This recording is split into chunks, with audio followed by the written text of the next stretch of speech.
Assalomu alaykum. Skuterda cruise control borligini bilamsiz? Qarang. Zamon ochamiz. Parkovka chiqib turgan holatda. Farini yoqamiz. 10 marta tez-tezga. Xolos, o'zgarmagan o'tib. Maksimal tezlik 99 tezlikgacha chiqdi. Endi skuter tezligiga bog'liq. Cheklov yo'q holatda. Yana cheklash uchun tezlikni cheklash uchun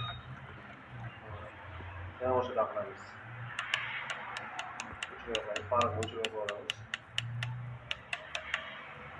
Maksimal tezlik 45 ga o'tadi.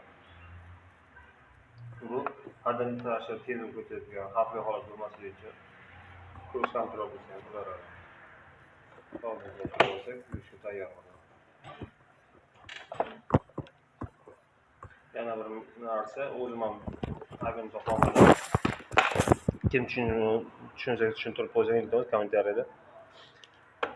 Xo'p. Tablo tezlik 45-50 ko'rsatadi, lekin aslida 30 dan o'tmayotgan bo'ladi. Shuni to'g'rilash imkoni bo'lsa, yo'li bo'lsa yozib ketinglar iltimos.